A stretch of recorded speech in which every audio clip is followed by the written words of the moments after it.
L'histoire commence dans une salle d'accouchement VIP, où une femme sur le point d'accoucher se prélasse nonchalamment en feuilletant un magazine. Sa patience s'épuise et elle crie aux infirmières de se dépêcher de sortir le bébé, mais elle continue de lire. Soudain, les pleurs d'un bébé emplissent la pièce et un membre du personnel se précipite pour féliciter le grand-père. Peu après, tout le monde félicite Mademoiselle Le, qui remercie poliment ses invités pour leur gentillesse. Il se tourne alors vers une servante et demande où est Chicuin. Elle explique que le jeune maître a une affaire urgente à régler sur terre.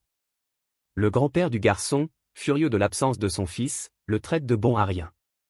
À cet instant précis, un cri étrange retentit dans la salle d'accouchement, surprenant ceux qui se trouvent à l'extérieur. Rempli d'inquiétude et de frustration, Maître Le se lève d'un bond et exige de savoir ce qui se passe là-dedans. À l'intérieur, la mère contemple, stupéfaite, la lumière éblouissante qui brille devant ses yeux. Lorsque le grand-père et ses hommes se précipitent à l'intérieur, il reste figé, incrédule. La lumière provenait du nouveau-né, enveloppé d'éclairs jaunes crépitants, qui riait comme s'il savourait la scène. Le bébé pense avec suffisance que personne ne croirait qu'un simple roturier ait pu se réincarner dans cette famille, pour ensuite éveiller un sens divin. Une fenêtre du système clignote devant lui, annonçant que le sens divin, semblable à l'éclair, a été activé par une puissance marine. Le grand-père est stupéfait, réalisant que son petit-fils vient de naître avec une force qu'il ne pourrait jamais atteindre. Lâchant sa canne sous le choc, il crie au sujet du sens divin inné incomparable que possède l'enfant. Il soulève rapidement son petit-fils dans ses bras, jubilant, et proclame que le clan lui a enfin donné naissance à un génie unique en son genre. Mais au fond de lui, le bébé ricane, jurant d'utiliser cette chance pour tout prendre au clan et s'assurer que son père ne se réincarne plus jamais. Les servantes murmurent avec émerveillement, remarquant que le jeune maître sourit déjà sans même pleurer, présage certain d'une noble destinée. L'aîné jure alors de consacrer toute la puissance du clan à l'éducation de ce garçon. Pendant ce temps, le nouveau-né, qui est aussi notre protagoniste, se souvient que les 6 derniers mois, depuis sa mort par ce salaud, ont été un rêve. Un mois après le début de sa réincarnation, sa mère but un tonique spécialement préparé par l'une de ses servantes. Dès qu'elle l'avala, une lumière dorée envahit son corps, et le fœtus qu'elle portait acquit la capacité de croissance accélérée, atteignant le niveau dès l'état d'embryon. Il songea amèrement que les roturiers ordinaires ne pourraient jamais rivaliser avec la puissance des clans, alors qu'il avait déjà surpassé ce pourquoi d'autres risquaient leur vie. Il s'interrogeait néanmoins sur cette étrange capacité, car il n'existait aucune trace de croissance accélérée. 2 mois plus tard, il traversa une crise d'absorption de l'embryon originel de sa mère, mais il finit par triompher. Grâce à une croissance accélérée, il dévora l'embryon originel et acquit son sens divin inné, de type éclair. Exalté, il savoura l'une des capacités élémentaires les plus rares. Il jura alors d'exploiter les meilleures ressources du clan pour se renforcer davantage. 3 mois plus tard, son sens divin de type éclair avait déjà atteint le stade intermédiaire. Pendant ce temps, dans la chambre de sa mère, talons hauts et sous-vêtements jonchaient le sol. Sur le lit, des pieds emmêlés laissaient entrevoir sa liaison avec un homme blond, alors même que son fils était encore dans son ventre. L'amant lui demanda si elle n'avait pas peur, mais la femme répondit que son mariage n'était rien d'autre qu'un contrat politique. L'enfant à naître entendit l'homme remettre en question sa paternité, mais sa mère balaya l'affaire, exigeant toujours plus de son amant. Le MC se plaint que toute cette agitation perturbe son taux d'absorption d'énergie. Frustré, il libère une immense vague d'énergie d'un coup, faisant hurler sa mère qu'elle l'a brûlé de l'intérieur. Au 6e mois, sa puissance atteint son apogée au niveau D et il commence à comprendre la constitution unique de sa mère. Un beau visage serein apparaît, l'observant attentivement. L'homme regarde le ventre de la femme et se demande quand le gosse va enfin naître. Dans le ventre de sa mère, le MC ouvre les yeux et fixe son père d'un regard empreint de haine. Grâce à sa vision, il reflète le visage de l'homme et le maudit, le traitant de sale chien. Un flashback montre le jeune homme, dans sa vie antérieure, mis en garde contre des bêtes terrifiantes. L'un de ses compagnons blessés supplie frère Loup de s'enfuir au plus vite. Vaincu, l'ami appelle désespérément à l'aide, tandis que le jeune homme reste planté là, à regarder. Quelques instants plus tard, le compagnon est dévoré par une bête monstrueuse, sous les yeux du jeune homme.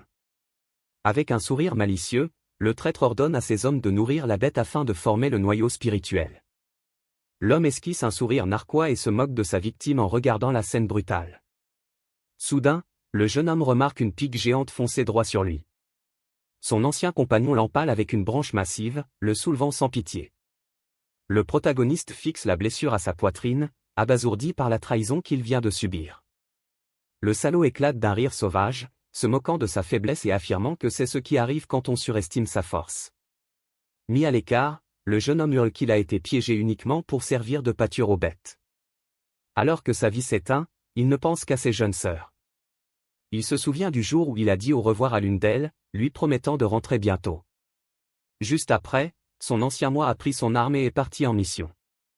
Derrière lui, les 3 fillettes étaient seules dans la maison.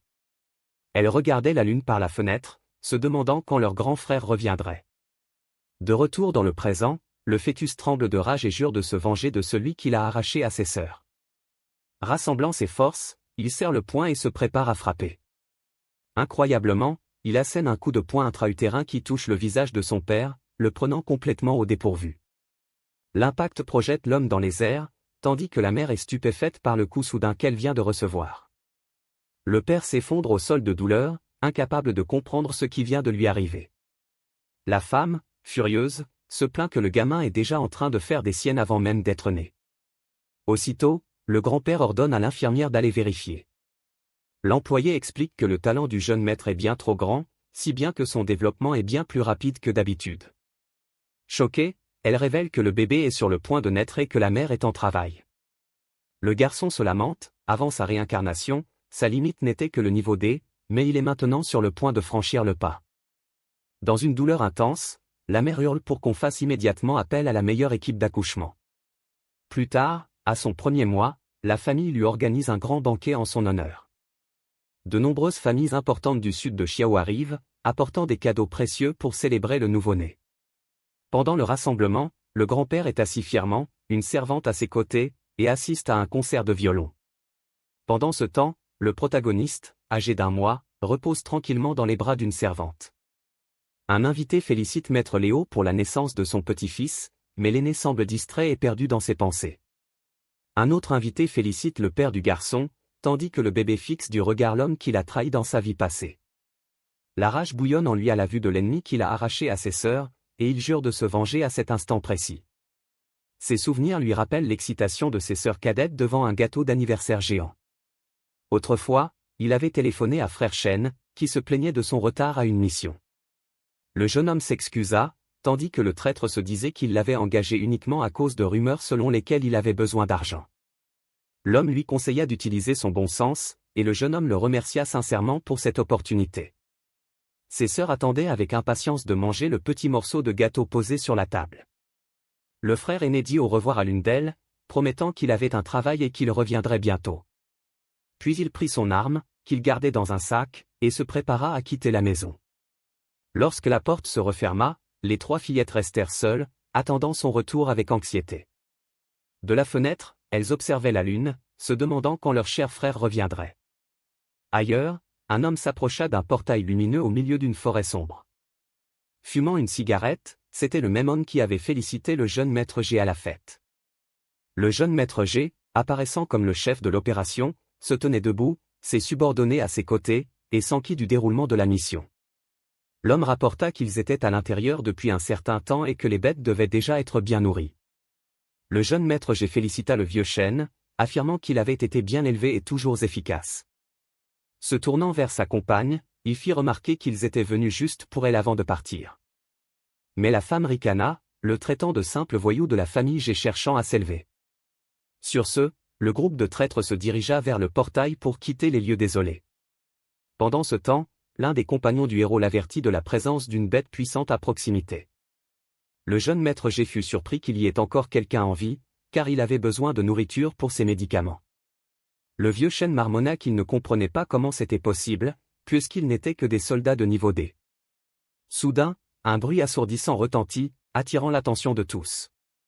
Le chef du groupe analysa la situation d'un air sombre. Bientôt, ils virent qu'une des bêtes avait une blessure récente à la patte.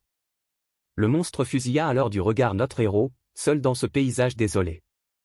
Épuisé et blessé, le jeune homme tint bon, prêt pour le combat final. À cet instant, l'un des traîtres s'avança. Le jeune maître G demanda d'où venait l'étranger et comment il avait osé blesser sa bête. Voyant le survivant, il fut choqué et l'appela Yen. Le jeune homme se retourna et appela frère Chen, incapable de comprendre ce qui se passait. L'ami de Yachen lui demanda s'il avait amené des renforts, tandis que les autres ennemis commençaient à battre en retraite. De retour dans le présent, le bébé jura de venger la vendetta sur le champ. Il tendit les bras et fit des bruits de bébé à l'intention du traître qui l'observait attentivement. L'homme resta bouche bée, cherchant à comprendre ce que voulait le bébé.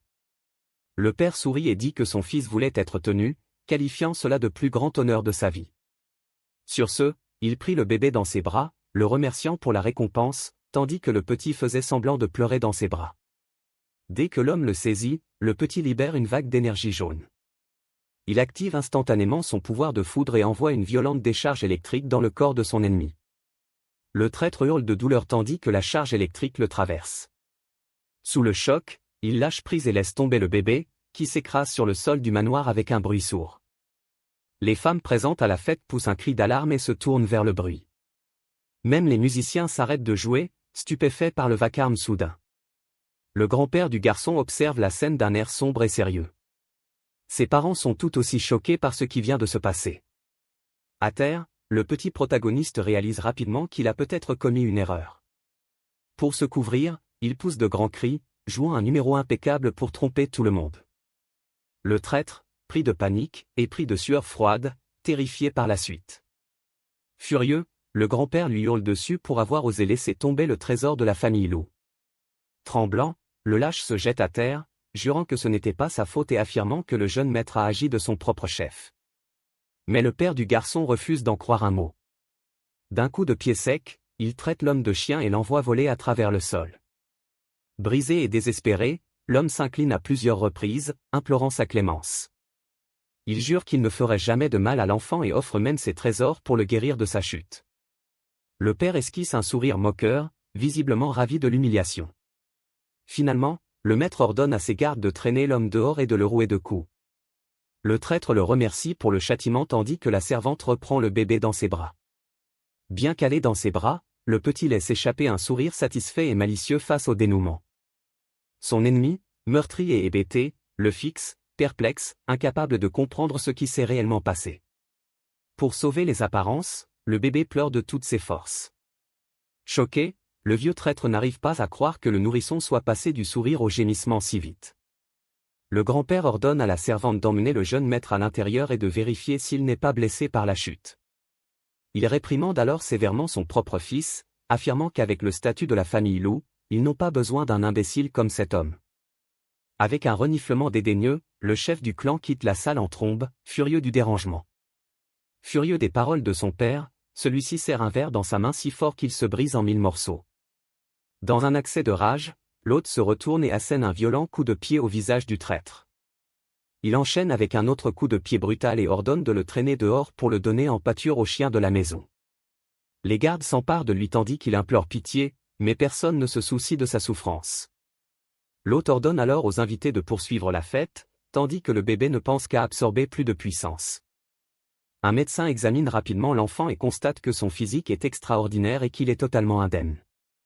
Soulagé, le grand-père rit fièrement, se réjouissant que son petit-fils soit sain et sauf et en excellente santé. Mais dans l'esprit du bébé, la seule chose qui compte est de retrouver les 3 sœurs qu'il a laissées derrière lui. Il décide de devenir plus fort, assez vite pour se déplacer seul et revendiquer l'essence de la femme qu'il désire. Le bébé se met alors à pleurer pour avoir du lait, appelant le médecin. Aussitôt, l'aîné ordonne à sa belle-fille de nourrir l'enfant et de lui donner davantage de remèdes spirituels. La mère du garçon proteste faiblement, affirmant qu'elle vient de l'allaiter et qu'elle est déjà complètement épuisée. Mais le chef de famille la fait taire, déclarant qu'elle doit endurer pour l'avenir du clan et le bien de son fils. Impuissante, la femme ôte son manteau et se prépare à allaiter à nouveau le bébé, contre sa volonté. Le petit ouvre la bouche et se met à pleurer, attendant d'être nourri par sa mère. Elle le prend dans ses bras, les yeux rouges, et commence à l'allaiter en se plaignant que le petit est beaucoup trop fort. Voyant la faiblesse de sa belle-fille, le grand-père ordonne aux domestiques de lui apporter une soupe tonique. Peu après, on voit le bébé se baigner avec sa mère dans une source chaude. La femme soupire, grommelant qu'il tète sans cesse et se demande si elle lui doit quelque chose d'une vie antérieure. 3 mois plus tard, le bébé rentre déjà dans la maison, et sa puissance a atteint le niveau de la mère. Dans sa vie passée, il lui avait fallu une année entière pour passer du niveau élémentaire D au niveau intermédiaire. À l'époque, il avait enduré des missions dangereuses à l'intérieur de portails et subi d'innombrables blessures. Pourtant, aujourd'hui, il est passé du niveau élémentaire C au niveau intermédiaire en seulement 3 mois, simplement en buvant du lait. Lors d'un dîner de famille, le petit protagoniste rampe vers la table principale. Furieux, le grand-père gronde tout le monde pour avoir laissé le jeune maître vagabonder librement. La servante s'excuse nerveusement, expliquant que le garçon rampe si vite qu'elle ne peut pas suivre. Son père plaisante en disant que le garçon doit à nouveau avoir envie de lait, tandis que la mère, épuisée, se plaint de le nourrir depuis 3 mois d'affilée et a désespérément besoin d'une pause. Mais le petit pense qu'il ne peut pas se permettre de perdre du temps, il doit continuer à prendre des forces. À la stupéfaction générale, le bébé se tient debout pour la première fois. Le grand-père et le majordome sont tous deux stupéfaits, incrédules. Le garçon fait ses premiers pas vers sa mère surprise. Bondissant sur elle, il la fait hurler de frustration, le suppliant de la laisser finir son repas en paix. La servante, les yeux écarquillés, fait remarquer que le jeune maître est debout et marche sans aide. Le majordome ajoute que le garçon a une constitution céleste et que son développement est tout simplement extraordinaire. Observant fièrement, le grand-père félicite son petit-fils pour ses progrès. Puis il déclare que, selon la règle familiale, il est temps de choisir un serviteur personnel pour le garçon. Dans une pièce obscure, l'aîné demande les résultats, et un garde signale qu'il n'en reste que 2. Dans les bras de sa mère, le protagoniste est emmené dans une arène improvisée pour la sélection. Il observe attentivement jusqu'à ce qu'il reconnaisse soudain l'un des candidats, le laissant stupéfait. Dans une cellule, une fille aux cheveux blancs, effrayée, se tient en position défensive, tandis qu'en face d'elle, une fille blonde charge en criant. Choqué, le bébé se demande pourquoi elle est là, et son corps se met à briller intensément. Aussitôt, il libère sa puissance de foudre, électrocutant l'une des filles. L'explosion projette la blonde, la projetant au sol, inconsciente. La fille aux cheveux blancs ne perd pas de temps, elle se jette sur le pain jeté dans la cellule, l'attrape et le dévore sur le champ. Les cheveux de la mère se dressent sur sa tête et le protagoniste panique, espérant que personne n'ait remarqué son geste. Le grand-père éclate de rire, déclarant que la combativité de son petit-fils surpasse même celle de son propre père. Le bébé ricane intérieurement, pensant qu'il est commode d'être un enfant, puisque les adultes lui trouvent toujours des excuses. L'aîné décide alors que la fille aux cheveux blancs servira de servante personnelle au jeune maître, ordonnant qu'elle soit lavée et éduquée aux bonnes manières. Pendant ce temps, la fillette continue de manger voracement, ignorant tout ce qui l'entoure. Le bébé dans son berceau paraît ravi et appelle sa nouvelle servante avec un sourire éclatant. Pendant ce temps, le majordome explique qu'elle est une servante de la mort, vouée à protéger le jeune maître. La petite fille aux cheveux blancs hoche la tête en silence, acceptant son nouveau destin. Il ajoute qu'elle doit suivre son maître de près et s'entraîner aux arts martiaux même pendant son repos. Sur ce, la servante est envoyée dans la chambre du bébé pour commencer sa mission. En entrant, le garçon se désigne du doigt avec un sourire enthousiaste, mais la fille sort soudain un couteau, son visage se tordant de haine et de vengeance. Le bébé panique, tente de parler, mais ses cordes vocales infantiles l'en empêchent. Elle déclare qu'elle va l'achever sur le champ, pour venger la mort de son frère.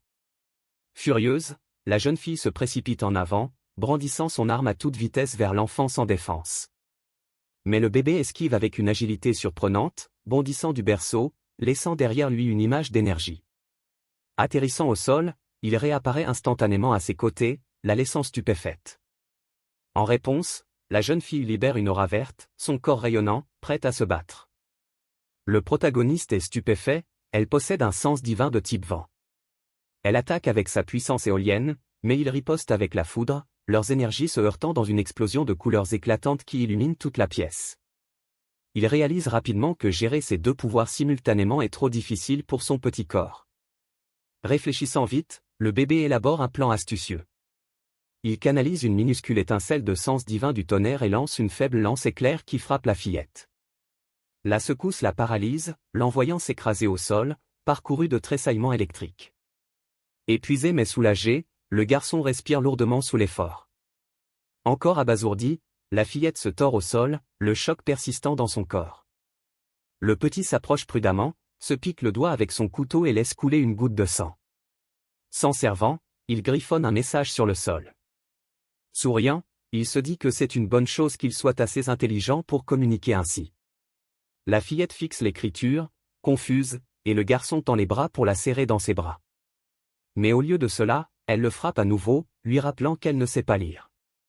Esquivant, il craint que si quelqu'un la voit essayer de l'attaquer, elle soit exécutée sur le champ. Pendant ce temps, le traître erre dans le manoir, portant une boîte en bois. Un flashback montre le père du garçon l'avertissant que s'il est encore en vie, c'est parce qu'il reste utile.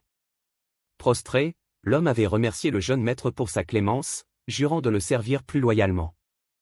Le maître lui ordonna de trouver un moyen de gagner les faveurs du bébé, car le grand-père furieux l'exigeait.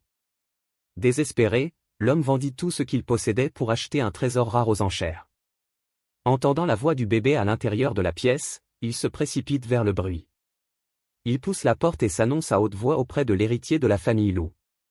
Intérieurement, il se fige à la vue étrange du bébé et de la servante se poursuivant en rond. Voyant l'occasion idéale, la petite plisse les yeux, un sombre plan se dessinant. Le traître se tient là, déconcerté par le chaos qui l'attend. Agissant rapidement, le garçon saisit la main de la servante et fait tourner le couteau. Puis, avec précision, il projette un éclair dans son front, lui infligeant une décharge électrique vive et contrôlée. Elle s'effondre au sol, et le bébé s'empare du couteau en plein vol, accomplissant son plan à la perfection. Sans hésiter, il se poignarde l'épaule, enduisant la lame de sang. Le traître, horrifié par ce spectacle, hurle de terreur, peinant à croire ce qu'il voit. Le garçon lance alors le couteau ensanglanté droit sur l'homme.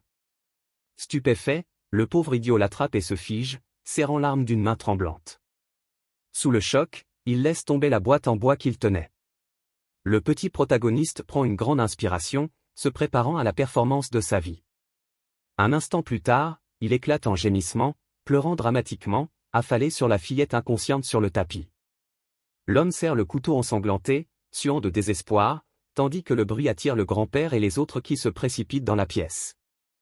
L'aîné et son fils fixent la scène d'un air sombre. Le bébé continue de pleurer, s'appuyant contre la servante comme pour montrer qu'elle l'a protégé.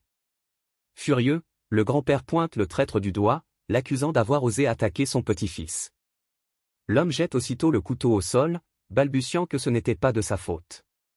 Mais le père n'en croit pas un mot et lui assène un coup de poing au visage pour avoir tenté de blesser son enfant. Désespéré, l'homme explique que la fille a attaqué le garçon et qu'il ne s'est défendu que pour se défendre, mais le bébé continue de pleurer tandis que le traître hurle, le nez en sang. Il jure dire la vérité et supplie l'aîné, mais personne ne l'écoute. Le père le frappe à nouveau et exige de savoir où se trouve le cadeau promis. Pris de panique, l'homme se précipite sur le sol, cherchant frénétiquement la boîte qu'il a laissée tomber. Pendant ce temps, le grand-père félicite la jeune fille aux cheveux blancs d'avoir protégé le jeune maître et ordonne qu'elle soit emmenée pour se reposer. Il pose alors une main lourde sur l'épaule du garçon, le crispant. Les yeux rouges et brillants de fureur, l'aîné grogne qu'il a appris à son fils à élever des chiens, mais qu'il a failli laisser s'évanouir l'espoir de la famille Lou. Sur ces mots, le groupe s'en va, abandonnant le traître à genoux, trempé de sueur et tremblant de peur. Soudain, le père du garçon se retourne et le fusille du regard avec une haine et un mépris absolu. Lui donnant un coup de pied brutal, il crache qu'il lui a donné une chance, mais qu'il a quand même osé les trahir. L'homme tente désespérément de s'expliquer, mais le maître ordonne froidement de le traîner dehors et de le jeter aux chiens. Voyant son plan réussir, le petit protagoniste soupire enfin de soulagement. Mais en regardant la fillette inconsciente gisant dans une mare de sang, l'inquiétude le traverse. À cet instant, le majordome s'avance, ordonnant que la servante soit soignée immédiatement. La panique s'empare du garçon lorsqu'il se souvient du message qu'il a griffonné sous son corps. Pour que personne ne le remarque, il se rallonge sur elle et secoue la tête avec force. L'employé le soulève délicatement et le repose dans son berceau. Affolé, l'enfant regarde le majordome s'apprêter à emporter la fillette. Il se demande s'il ne devrait pas utiliser une décharge électrique pour assommer l'homme, mais soudain, une autre idée lui vient à l'esprit et il jette un coup d'œil vers la servante. Le majordome soulève la fillette, révélant une mare de sang sur le sol. Choqué, le garçon réalise que la servante est réellement blessée. Le majordome remarque également la tache de sang sur ses vêtements et la fixe, incrédule. Le protagoniste est confus, incapable de comprendre comment elle a pu être blessée. Le majordome la porte et ordonne de nettoyer la chambre du jeune maître. De nouveau seul dans son berceau, le bébé soupire de soulagement, mais reste perplexe. Pourtant, il repousse cette pensée, il a des projets plus importants. Déterminé, il saute hors du berceau, prêt à passer à l'action.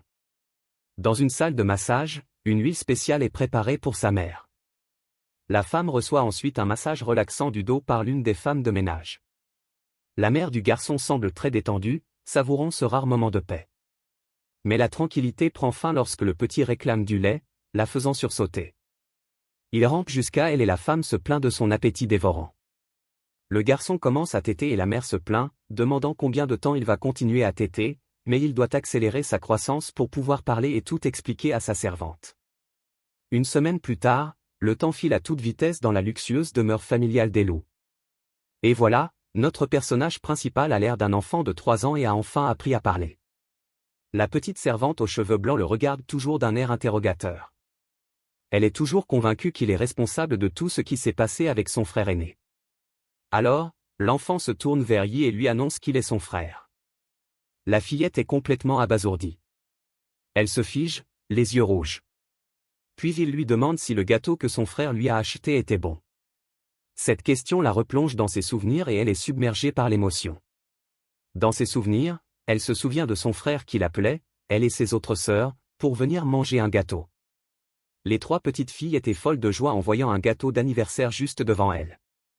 Elle se souvient de son grand frère coupant une part de gâteau pour ses petites sœurs. La petite fille se souvient de lui au téléphone, recevant l'ordre de rejoindre son équipe pour une mission. L'une des sœurs tente d'en prendre un morceau, mais une autre l'en empêche, lui disant d'attendre leur frère. Après cela, les 3 petites filles sont à la fenêtre, regardant la lune en attendant son retour. À cet instant, le visage de son ancien moi se reflète dans la pleine lune, tel un souvenir. Dans le reflet de la lune, son ancien visage se confond avec son visage de bébé actuel. Il regarde la petite fille avec un doux sourire, les yeux embués de larmes. Comprenant que c'est lui, elle ne peut plus se retenir et se met à pleurer. Elle s'effondre au sol et se met à pleurer à chaudes larmes, hurlant de façon incontrôlable. Il lui couvre la bouche et la fait taire pour que personne ne découvre leur secret. De sa petite main, il tente d'étouffer les sanglots de la fillette pour qu'il ne soit pas surpris. Juste après, elle le prend dans ses bras, le serrant de toutes ses forces, ressentant un mélange de soulagement et de bonheur. Toujours en pleurs, la petite fille demande si celui qui est devant elle est vraiment son frère adoré. Mais l'étreinte est si forte qu'il se plaint de ne plus pouvoir respirer dans son corps d'enfant. Elle le lâche, et notre garçon, un peu étourdi, essaie de reprendre son souffle. Une fois remis, il redevient sérieux et regarde sa sœur, en quête de réponse. Elle le regarde attentivement, les larmes aux yeux. Alors, il la saisit et lui demande comment elle est arrivée ici et où sont leurs autres sœurs. Face à tant de questions, la jeune fille, dépassée par les événements, demande à son frère de ralentir. Finalement, il se calme et se prépare à raconter ce qui s'est passé. La jeune fille commence à expliquer que ce jour-là, il est parti en mission et n'est jamais revenu. Dans un flashback, les 3 sœurs affamées attendent, les yeux fixés sur le gâteau qu'il a acheté. L'une des filles se demande pourquoi leur frère met autant de temps à revenir. La plus jeune demande même s'il les a abandonnés, puisqu'il n'était jamais parti aussi longtemps. Yi décida alors de partir à sa recherche et apprit sa disparition au quartier général de la mission. Là, elle vit la femme d'un autre chasseur crier au traître que son mari avait disparu. L'homme, sans patience, la traita de folle et la repoussa violemment. Un autre chasseur survint et l'accusa d'avoir franchi le portail avec le jeune maître loup et les autres. À cet instant, la petite servante comprit que cet homme était derrière tout cela. Le traître se contenta d'observer la scène, l'air agacé, fumant nonchalamment sa cigarette. Il déchaîne sa puissance de feu, prêt à attaquer son accusateur. Une boule de feu fonce sur l'homme, pétrifié par l'attaque. Il est touché de plein fouet et son corps est entièrement englouti par les flammes intenses. L'homme s'effondre, vaincu, tandis que les autres regardent la scène sans rien faire. Il les prévient que répandre des rumeurs sur le jeune maître est une erreur, la mission étant très risquée. Notre homme affirme que le traître a eu ce qu'il méritait pour les avoir trahis, puis il pose des questions sur les autres filles. En entendant la question sur les autres, l'expression de la petite change et elle paraît vraiment inquiète. Elle se remet à pleurer, laissant son frère complètement désemparé. Surpris par la réaction soudaine de sa sœur, il lui demande avec inquiétude ce qui leur est arrivé. À travers ses larmes, la fillette explique qu'elle voulait simplement se venger de son frère. Mais soudain, une vague de démons surgit de nulle part. Flashback, un portail s'ouvre et tout le monde se bat pour sa survie tandis que l'invasion commence. Le souvenir de cette marée démoniaque la pétrifie. Elle fonce à travers les rues dévastées en criant frénétiquement les noms de ses 2 autres sœurs. Pendant ce temps, 2 chasseurs passent nonchalamment en faisant remarquer que, oui, cette vague monstrueuse était plutôt violente. Elle se retrouve seule, à regarder la ville brûler, complètement anéantie. Le visage en larmes, elle court sans but à travers ce chaos et cette destruction. La pauvre fille poursuit seule ses recherches, se frayant un chemin à travers les décombres de la ville. Dévastée par l'invasion, les mains écorchées, elle s'effondre au sol, hurlant le nom de ses sœurs avec désespoir. C'est alors qu'elle se souvient de son frère et s'effondre, sanglotant et se demandant où il peut bien être. De retour dans le présent, notre maître de cérémonie réconforte sa sœur, lui disant de ne pas pleurer, car ils ont eu une seconde chance. Ses yeux s'illuminent de rouge, il jure qu'un certain Shen sera le premier à payer pour tout ça. Dans une prison sombre et crasseuse, on passe à un couloir maculé de taches. Le traître est enfermé, hurlant à tue-tête qu'il est innocent et qu'il était juste là pour apporter un cadeau. Soudain, il est plaqué contre les barreaux de la cellule, une expression de pure terreur au visage. À sa grande surprise, un démon se matérialise juste derrière le prisonnier terrifié. Le traître tombe à genoux, implorant sa vie tandis que la créature se rapproche, la langue pendante. On n'entend qu'un cri horrifié et soudain, le couloir de la prison se couvre de quelques taches rouges supplémentaires. Le traître mis hors jeu, notre maître de cérémonie déclare qu'il est temps de bouleverser toute la famille Lou. Les larmes aux yeux, sa sœur acquiesce, promettant de faire tout ce qu'il dit. C'est alors qu'elle se souvient qu'elle a une mission très importante à accomplir avec notre maître de cérémonie. Elle le soulève alors dans les airs, annonçant l'heure du bain, mais il proteste en criant qu'il est son frère. La jeune fille explique alors qu'elle est désormais son assistante personnelle et que c'est sa mission quotidienne. Et comme ça, elle l'emmène dans la salle de bain, tandis qu'il hurle à tue-tête qu'il ne veut absolument pas prendre de bain. Plan sur la salle de bain où notre animatrice est assise dans un lavabo, préparant tout pour son bain. Elle s'approche de lui et lui dit qu'il est temps de le déshabiller, mais notre animatrice insiste, il peut s'en occuper tout seul. Elle ne l'écoute pas et, avec un sourire, lance ses vêtements en l'air. Elle baisse les yeux et s'exclame, qu'est-ce que son petit bonhomme est mignon. Notre animateur est mortifié, mourant intérieurement de la gêne qu'il ressent. Gêné, il lui hurle de ne pas regarder, lui rappelant une fois de plus que ce n'est pas acceptable. Elle déclare alors que, puisqu'elle a grandi, c'est à son tour de lui donner un bain. Choqué, l'animateur lui demande ce qu'elle fait en commençant à se déshabiller. Le garçon se couvre les yeux, complètement gêné par son geste. Puis elle entre dans la baignoire, enveloppée dans une serviette, laissant le garçon complètement abasourdi. Pendant qu'elle le lave, elle se plaint de la souffrance des gens tandis que les riches gaspillent tout. Notre maître de cérémonie s'emporte et affirme que la justice est une affaire personnelle. Sur ce, son visage exprime une détermination farouche à changer leur réalité. Un instant plus tard, la fille lui propose de mieux le frotter, le plongeant dans une panique totale. Il commence à se chamailler car il refuse, mais elle insiste sur le fait qu'on lui a demandé de le faire. Après le bain, le garçon est allongé par terre tandis que sa sœur range ses vêtements. Il songe à l'humiliation d'être le grand frère et d'être traité comme un enfant. La fille lui demande ce qui ne va pas, mais il détourne le visage, fait la moue et ne répond pas. Son attitude la rend triste et elle se plaint qu'il n'a jamais été aussi méchant avec elle. Pour éviter tout conflit, il se lève, dit qu'il n'est plus en colère et qu'il a une question importante à lui poser. La fille lui sourit gentiment et lui dit de poser toutes ses questions, sans problème. Il lui demande donc si elle a éveillé les pouvoirs de l'élément vent, et sa sœur le confirme. Notre maître de cérémonie est stupéfait, car le premier cas d'éveil enregistré remonte à 12 ans. Il se demande comment elle a réussi un tel exploit si jeune et sans aucun entraînement. Elle secoue la tête et dit qu'elle ne sait pas vraiment comment c'est arrivé non plus. Elle explique qu'un panneau vient d'apparaître, affichant ses statistiques et la guidant pour éveiller son pouvoir. Notre maître de cérémonie est complètement abasourdi d'entendre le mot « panneau » sortir de sa bouche. À cet instant, il se souvient de son propre système, celui qui affiche ses pouvoirs de foudre. Il jette un coup d'œil à l'interface et se demande si sa boîte de dialogue est du même genre. Puis il se demande comment sa sœur a pu obtenir un panneau et s'éveiller si jeune. Elle remarque qu'il a perdu la tête et lui demande si quelque chose ne va pas, mais il l'ignore. Il lui dit que maintenant qu'elle a éveillé son pouvoir, elle doit s'entraîner dur pour devenir forte. D'un air déterminé, la petite fille répond qu'elle va s'entraîner très dur désormais. Il lui tapote la tête et lui dit que de toutes les sœurs, elle a toujours été la plus responsable. Soudain, ils entendent tous deux frapper à la porte de leur chambre et se figent. Une servante annonce que le dîner est prêt et que le maître a ordonné à leur mère de lui préparer du lait. Elle tend un biberon plein à la sœur du maître de cérémonie, qui le fixe du regard, surprise. Elle prend le biberon et notre maître de cérémonie s'approche d'elle, un nouveau plan déjà en tête. Il dit qu'ils doivent utiliser toutes les ressources de la famille Lou pour devenir plus forts, et vite. La fillette demande comment ils sont censés s'y prendre, puisqu'elle s'entraîne déjà à fond pour gagner des niveaux. Avec un sourire malicieux, il lui dit d'ouvrir la bouche et de découvrir le secret du pouvoir. Bien qu'un peu hésitante, la fillette ouvre la bouche, curieuse de savoir ce que son frère manigance. Il lui met alors la bouteille dans la bouche et lui dit de boire et de voir ce qui se passe. Suivant son ordre, elle commence à boire le lait sous le regard attentif de notre MC.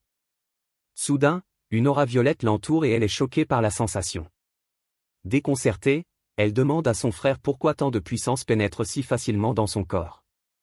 Notre MC explique que la constitution unique de leur mère transforme les cristaux en une sorte d'énergie pure. Il dit que c'est une substance que même les escouades d'élite auraient du mal à obtenir en mission. Mais leur mère peut produire cette essence en continu, ce qui fait d'elle une source inépuisable de pouvoir. Sa sœur, choquée, remarque que c'est du jamais vu à l'académie. Notre maître de cérémonie soupçonne les familles nobles de cacher des secrets et de manipuler les masses pour qu'elles combattent à leur place. D'un regard déterminé, il conclut qu'ils doivent découvrir chacun de ces secrets cachés. Sa sœur lui offre alors la bouteille, lui demandant d'en boire un peu aussi pour reprendre des forces, mais il refuse, lui ordonnant de la finir et d'atteindre sa limite de puissance en premier. Puis il s'éloigne, les yeux fixés sur son prochain objectif. Il annonce à voix haute qu'il va manger lui aussi pendant que sa sœur continue de boire à la bouteille. Arrivé dans la chambre de sa mère, les servantes se demandent pourquoi il est encore là. On voit ensuite le garçon se nourrir directement de sa mère dans la piscine de la maison. La femme se plaint d'avoir déjà donné tellement de lait que la petite morveuse mange sans arrêt. Une des servantes ordonne rapidement aux autres de préparer d'autres repas médicinaux pour la dame. Notre maître de cérémonie se dit que la vengeance commence maintenant et que lui et sa sœur sont sur le point de bouleverser l'ordre des cieux. Alors que la foudre s'abat sur le manoir, il jure qu'il va bouleverser la famille Lou. Notre héros rampe sur le sol de sa chambre, l'air déterminé, à la recherche de quelque chose. On a un flashback du traître paniqué, hurlant qu'il tenait le cadeau à la main, le cherchant frénétiquement. Puis, notre héros jette un œil sous un meuble et aperçoit la petite boîte que le traître a laissée tomber. Avec un sourire satisfait, il s'empare du cadeau, se disant qu'il doit s'agir d'un objet précieux pour la famille. Il ouvre alors la boîte et une intense lumière bleue illumine son petit visage. À l'intérieur, il trouve un grand cristal bleu et se demande s'il s'agit d'un cristal de bête magique. Un panneau système apparaît aussitôt, l'informant qu'il s'agit d'un cristal de compétence rare de l'élément tonnerre. Notre maître de cérémonie est perplexe, car il ignorait que les compétences pouvaient être absorbées plutôt que cultivées. Le système explique qu'après avoir chassé des bêtes évoluées, il est possible d'obtenir ces objets rares. Notre petit bonhomme est surpris qu'une telle chose existe, mais devient méfiant et demande comment la voix connaît ses pensées. À cet instant, il est sous le choc. Une expression de panique pure se lit sur son visage lorsqu'il réalise ce qui s'est passé. La voix dit que c'est dans sa conscience et il ricane, affirmant qu'il connaît ces clichés grâce au roman. Il se souvient que dans sa vie passée, il était un étudiant accro aux jeux et aux romans en ligne doté de systèmes. Dans ces histoires, les personnages principaux obtiennent des récompenses et retournent la situation, se vengeant de leurs ennemis. Furieux, il hurle que le système est inutile, mais la voix rétorque que sans lui, il ne se serait même pas réincarné. Le maître de cérémonie marque une pause, réfléchit un instant, et doit admettre que la voix mystérieuse a raison. Les bras croisés, il s'interroge alors sur son lien avec le système de sa petite sœur. La voix nie tout lien et l'exhorte à devenir plus fort et plus vite. Il acquiesce et se concentre, sachant qu'il doit saisir chaque opportunité qui se présente. Il s'assoit alors par terre et, avec une concentration intense, commence à absorber l'énergie du cristal. Sur ces mots, une puissante énergie divine se répandit dans son petit corps. Un instant plus tard, il tendit la main et invoqua avec succès sa nouvelle compétence, lance de foudre. Il était complètement abasourdi, venant d'acquérir une compétence qui aurait dû lui prendre 10 ans à maîtriser. Il sentit la puissance condensée dans la lance et s'interrogea sur sa véritable puissance. Sans hésiter, il lança l'arme de toutes ses forces pour tester son nouveau pouvoir. Le protagoniste observe sa puissante attaque électrique voler dans les airs. Le bruit de l'explosion attire l'attention du grand-père, qui accourt avec le majordome pour voir ce qui s'est passé. Mais il découvre le père du garçon en sous-vêtements Bob l'éponge, se plaignant du bruit à la mère du protagoniste. Le grand-père et la petite sœur du protagoniste sont complètement sidérés par la scène. Le garçon contemple le trou géant qu'il vient de percer dans le mur du manoir grâce à sa nouvelle compétence. Furieux, le grand-père exige de savoir qui a fait cela, et le majordome explique qu'il a entendu un éclair sortir de la pièce. Mais à la vue de son petit-fils, l'humeur du vieil homme change et il le relève, célébrant son nouveau don divin. Il félicite ensuite la mère du garçon, la remerciant d'être si productive pour la famille. Cependant, le père du garçon semble irrité par toute cette situation et se plaint du bruit qu'il a fait. Sur ce, le grand-père le réprimande, lui disant qu'il devrait être fier du talent exceptionnel de son fils. Le grand-père décide alors d'emmener son petit-fils à la fête de chasse annuelle de la famille. Un instant plus tard, le chef de famille demande au majordome si tout est prêt pour l'événement. Le vieil homme rit, affirmant que ses descendants doivent apprendre leurs vraies valeurs dès leur plus jeune âge. Bercé dans les bras de sa mère, notre protagoniste est agacé, ignorant tout de ce qu'il prépare. Le groupe emprunte donc un long couloir en direction du lieu de la fête de chasse. Une fois sur place, le grand-père utilise son énergie pour ouvrir un immense portail circulaire devant eux. Le portail s'ouvre, révélant à tous un immense tourbillon d'énergie violette éclatante. Debout devant le portail dimensionnel, le chef de famille se prépare à conduire le groupe à l'intérieur. Le maître de cérémonie est stupéfait, réalisant que la famille loup peut ouvrir des portails dimensionnels toute seule. Il s'énerve en pensant à tous les secrets que les puissants cachent aux faibles qui luttent pour leur survie. Le groupe franchit alors le portail et arrive de l'autre côté d'une forêt dense et paisible. Tandis que le grand-père le félicite, la mère du MC se plaint qu'il ne cesse jamais de manger. Soudain, le père du MC pointe le ciel et hurle pour avertir que quelque chose approche. Tous lèvent les yeux et voient une traînée de fumée se rapprocher rapidement. La créature mystérieuse file à travers les arbres à une vitesse incroyable. Bientôt, un serpent géant à plusieurs têtes apparaît et attaque brutalement un groupe de chasseurs. L'un d'eux tente de frapper la créature, mais son arme se brise, tandis qu'un autre utilise un champ de force pour se défendre. Lorsqu'il aperçoit un python de rancé et un roi python de Rambé dans un portail de rancé, le protagoniste et sa sœur sont sous le choc, et la jeune fille reconnaît l'un des chasseurs. À cet instant, l'un des serpents se précipite sur l'une des chasseuses. À la surprise générale, la jeune fille rousse parvient à maintenir la gueule de la créature ouverte à main nue. Mais elle lutte de toutes ses forces pour éviter d'être mordue par les crocs acérés du monstre géant. Malgré cela, la force du serpent est trop grande et il la renverse d'un seul coup. Le chef des chasseurs hurle alors à tout le monde de se battre et de fuir la zone dangereuse. Le chef du groupe tente de repousser le monstre avec un bouclier, mais un autre chasseur tente de l'attaquer par derrière. La jeune fille rousse court et lui crie de faire attention, mais le coup de poing du chasseur traverse le bouclier, frappant le capitaine de plein fouet. Sous la force du coup, le chasseur qui combat le serpent perd son bouclier. À cet instant, le serpent géant est frappé par un éclair violet venant d'un autre chasseur. Ce dernier hurle furieusement au traître pour avoir attaqué leur capitaine. Le traître se contente d'un sourire malicieux en se préparant à attaquer l'autre homme. D'un coup violent, il attaque sans pitié le chasseur, le blessant grièvement. L'un des autres chasseurs est stupéfait, car il semble avoir reconnu l'agresseur. Il révèle qu'il s'agit de Cuyon, un criminel déjà condamné. Cuyon se met à rire comme un fou devant le désespoir du chasseur. Il lui assène alors un coup de pied, le projetant dans les airs avec une force incroyable. Le chasseur blessé s'élance droit dans la gueule du serpent géant qui l'attendait. Notre petit protagoniste observe la scène avec une expression sombre. Il se souvient de sa vie passée, lorsque Cuichan a précipité un ami dans sa perte. Une éclaboussure de sang apparaît, symbolisant ce qui vient de se passer. Il voit alors ses amis se faire éliminer un par un. Le monstre qu'ils nourrissaient avec leurs camarades surgit, imposant et terrifiant. Avec un sourire cruel, le père du héros leur ordonne de nourrir la créature pour former un trésor. Il ordonne alors à Cuyon d'attaquer le héros passé sans hésiter. L'homme de main se précipite sur le jeune homme, prêt à lui porter le coup. Mais celui-ci active son pouvoir et se prépare à l'inévitable affrontement avec son ennemi. Un point brille d'une énergie puissante tandis qu'il se rapproche. Leurs deux points entrent en collision dans un choc violent et puissant. Il nous apprend que Cuyon est tel un démon qui adore écraser les gens. On apprend qu'il était protégé par la famille Lou et qu'il est désormais l'un de leurs hommes de main. De retour dans le présent, sa sœur se demande comment il pourrait sauver la jeune fille Rose. Mais notre protagoniste semble avoir une idée, les yeux brillants, un plan se dessinant déjà dans son esprit. À ce stade, le petit le pète les plombs. Qu'est-ce qu'il est censé faire? Trop de gens qui regardent, beaucoup trop de pression sur lui, et le pauvre Chuang a encore besoin d'être sauvé. Les mecs paniquent. À côté de lui, YI est aussi frustré, fixant le désordre qui se passe. Elle dit « Super, vraiment super ». Puis soudain, les yeux du petit Liu s'illuminent comme un ding. « Attends, j'ai compris. » Il marmonne.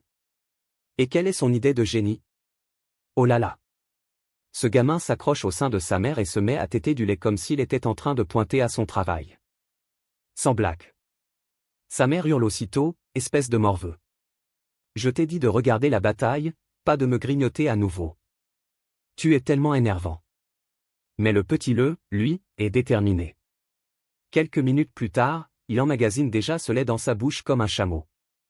Mais bien sûr, la belle-fille de Le remarque.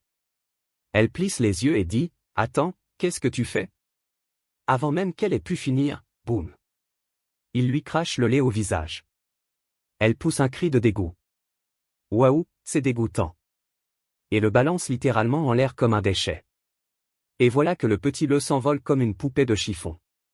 YI, le vieux Le et le jeune maître Le lèvent tous les yeux, se demandant, est-ce qu'elle vient vraiment de jeter le bébé? Le vieux Le est déjà furieux, le visage assez sombre pour tuer quelqu'un. Il n'hésite même pas. Elle bondit, fend l'air et rattrape le petit Le avant qu'il ne s'écrase. Elle atterrit saine et sauve, le tenant dans ses bras. Elle murmure rapidement, « Mon frère, ça va ?» Mais il lui fait signe de se taire. Puis il ajoute à voix basse, quand le chaos éclatera plus tard, « Écoute mon signal. Nous l'utiliserons pour sauver Xionggang. » Pendant ce temps, la dispute avec les adultes s'envenime. Le jeune maître Le gifle sa femme d'un coup sec et la réprimande. « Comment as-tu pu être aussi négligente avec une enfant? Tu es si maladroite. » La belle-fille, stupéfaite, touche sa joue giflée, puis explose. « Espèce de salaud. Même mes parents ne m'ont jamais frappé. Je ne me suis pas mariée dans cette famille pour être battue par un chien maigre comme toi. » Et oh là là, elle se transforme en méchante de dessin animé. Ses mains se mettent à briller d'une magie d'eau bleue glacée, se tordant pour former un long fouet. Elle le lui lance droit dessus. Le jeune maître Le n'en peut plus. Il frappe le sol du pied et invoque une pierre tranchante pour bloquer son fouet d'eau. Il la fusille du regard et lui lance sèchement. « Tu as besoin d'une leçon. » Le couple s'envoie littéralement de la magie comme s'il s'agissait d'une séance de thérapie de couple avec un sorcier toxique. YI et le petit Le restent impassibles. Cette famille a besoin d'une thérapie. Avant que la situation ne dégénère, le vieux Le intervient. D'un éclair de lumière, il les sépare. Il gronde sa belle-fille. « Ma chère, les nouveau-nés régurgitent tout le temps. Tu es une mère. Tu devrais savoir. Ne sois pas imprudente. Et contrôlez-vous tous les deux. Souviens-toi du poids de nos deux familles. » Qu'il recule tous les 2 points et la magie s'emballe, même si visiblement toujours en colère. Puis YI tire le petit Le. « Mon frère, quoi? » Et il sourit. « Ne t'inquiète pas, ils arrivent. » Juste au moment où Q, l'assistant de la famille Le crie, « Maître, du mouvement. » Tout le monde se retourne et, effectivement, des gobelins sortent en rampant, reniflant l'air comme de vilains petits chiens de chasse. Les gobelins remarquent que la famille pousse des rugissements gutturaux et charge. Le jeune maître Le active immédiatement sa magie de terre, en transperçant l'un d'eux. L'assistant jure, « Bon sang, ce sont des éclaireurs. » Le jeune maître Le panique. « Quoi? Comment sont-ils là? On n'a pas déjà nettoyé la zone? » Le vieux Le claque la langue et lui lance un regard noir. Voilà ce qui arrive quand on gâche sa vie à boire dans les bars au lieu d'étudier. Vous ne le saviez pas? Le lait maternel est plus fort que l'essence de haute qualité. Il attire les bêtes démoniaques. Le petit Le murmure alors à YI. Oui, il a une attirance fatale pour les bêtes démoniaques. Ça veut dire qu'il va en attirer de gros. Et bien sûr, à cet instant précis, un gobelin massif surgit. Pas n'importe lequel, mais un gobelin d'élite de rang B. Le genre qui vous fait penser, Oh oui, on est foutu. Le vieux le ne bronche même pas, occupe-toi de ça, ordonne-t-il. Le gobelin charge avec un rugissement à 2 axes. L'assistant active la magie du feu. Le jeune maître le invoque des pics de terre, et la belle-fille déchaîne son fouet d'eau glacée. C'est le chaos partout. Mais au milieu de tout ça, le petit le lance rapidement, ouah, c'est notre chance. Sans hésiter, elle l'attrape et court jusqu'au bord d'une falaise. Puis boum, ils sautent tous les deux. Le cœur du petit le manque d'exploser. Nous tombons vers la mort. Mais YI se met à rayonner, son corps enveloppé d'une douce aura bleue. Elle écarte les bras, saisit l'air, et soudain, il plane comme des oiseaux. Petit le s'accroche à elle, les yeux écarquillés. Attends, quand diable as-tu appris à voler? YI sourit, fier comme l'enfer. Le système m'a donné une tâche. Je l'ai accomplie, et la récompense était une compétence de vol d'éveil divin de type vent. Il cligne des yeux. Quel genre de tâche? Son sourire devient penaud. Je t'ai donné un bain. Petit Léo se fige. Excusez-moi. Puis il voit la notification ridicule du système. Tâche accomplie. Donne un bain à grand frère. Récompense. Circuit de technique de vol d'éveil divin de type vent. Petit le manque de s'évanouir. Quel genre de système est-ce foutu? Me donner un bain équivaut à des compétences de vol de niveau divin. La petite sœur rousse du MC combat vaillamment un serpent, le frappant de son épée tranchante. Mais un autre serpent énorme apparaît et attaque les autres chasseurs, brisant leur bouclier avec une facilité déconcertante.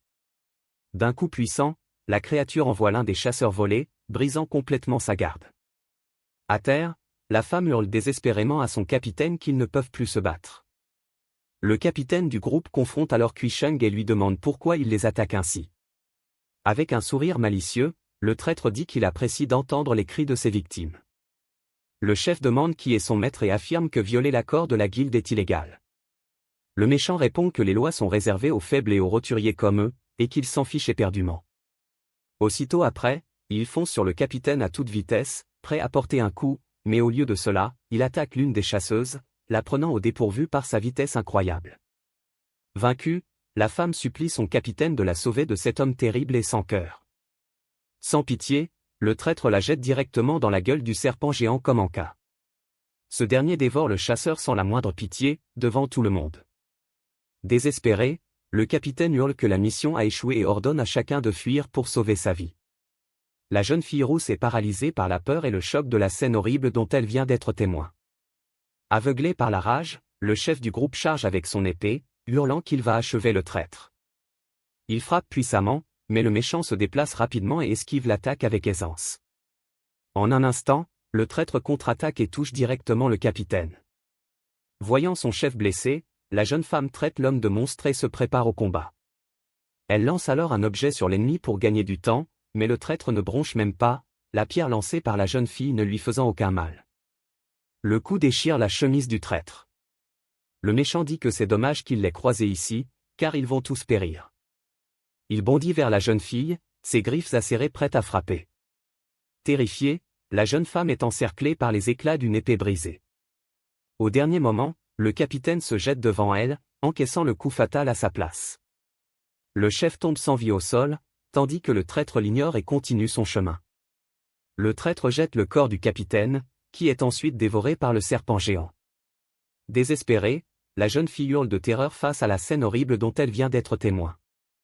On voit le serpent géant dévorer le capitaine tandis que des éclairs violets jaillissent de son corps. Le méchant regarde la jeune fille et dit que c'est dommage, car il voulait l'ajouter à sa collection. Il voulait la transformer en un de ses spécimens pour l'exposer comme un trophée. De sa main tachée de sang, il se prépare à attaquer la jeune fille. Le méchant pose alors sa main sur son visage tandis qu'elle pleure, désespérée. Dans ces derniers instants, la jeune fille appelle ses frères et sœurs, se demandant où ils sont. Soudain, une épée de foudre géante apparaît et une voix annonce qu'ils sont arrivés pour la sauver. Le traître se retourne et parvient à bloquer la puissante attaque avec son bras. Le coup provoque une explosion d'énergie jaune, mais le méchant la repousse d'un geste de la main. La jeune femme lève les yeux, surprise, et appelle sa sœur par son nom. Oui. À cet instant, notre héros et sa sœur atterrissent au sol, prêts au combat.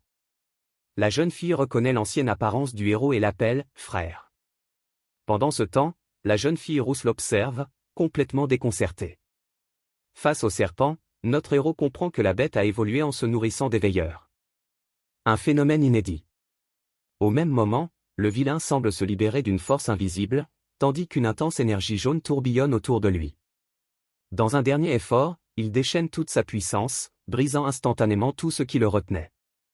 Le méchant les fusille du regard et ricane, demandant si ce ne sont pas le jeune maître et sa petite servante. Et voilà, le trio de frères et sœurs fait face à son adversaire, prêt pour le combat imminent. La rousse, complètement déconcertée, demande comment ils la connaissaient et pourquoi ils avaient l'autre petite fille avec eux. Mais le méchant ignore sa question et commence à élaborer un plan pour gérer cette nouvelle situation.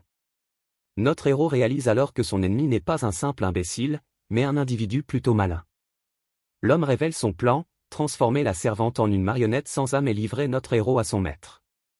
On découvre alors les conséquences du pouvoir du vilain, qui a éliminé plusieurs chasseurs sans pitié.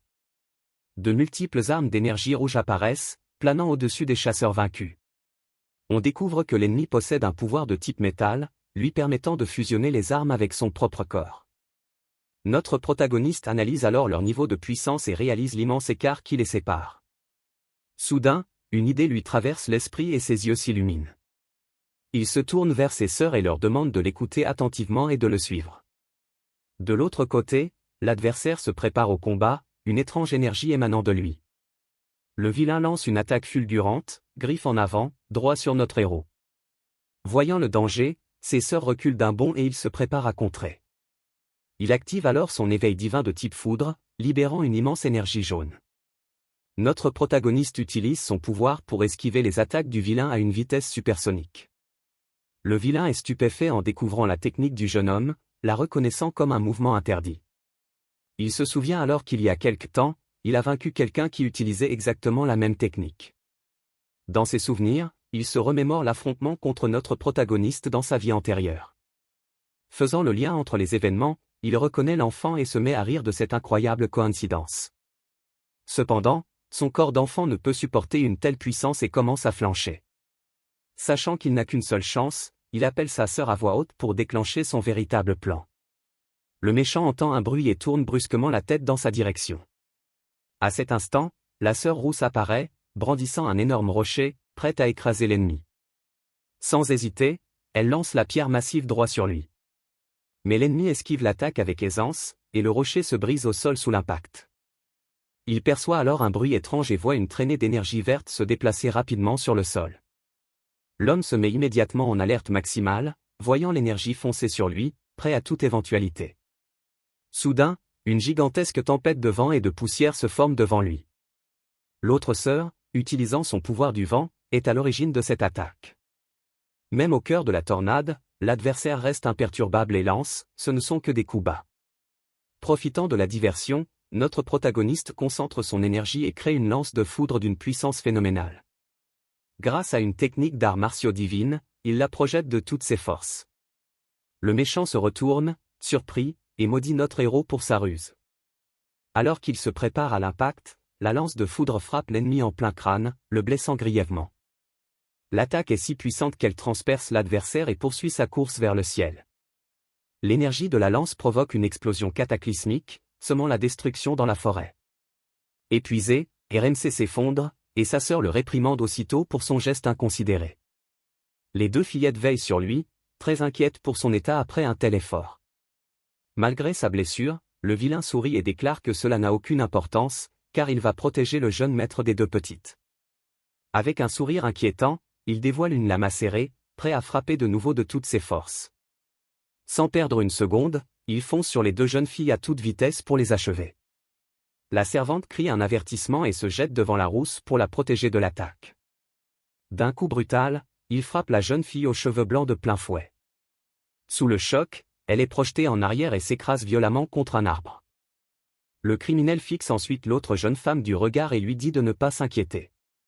Son tour viendra bientôt. Il transforme ses mains en lames acérées et se prépare à sa prochaine attaque impitoyable. Avec ses lames, il immobilise la jeune femme et lui ordonne de servir d'appât pour ses plans.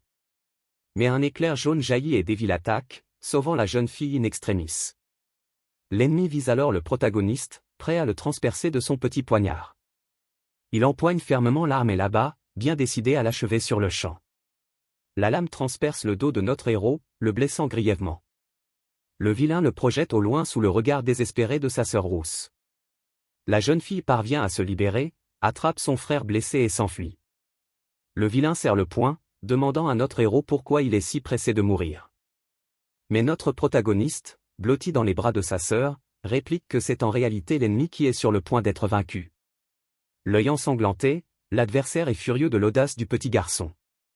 Soudain, une silhouette apparaît dans le ciel, hurlant et l'invectivant d'un ton ingrat pour avoir osé attaquer son maître. C'est le grand-père de notre héros, qui le foudroie du regard. Le méchant comprend alors que son attaque spectaculaire précédente n'était qu'un signal pour attirer l'attention de sa famille.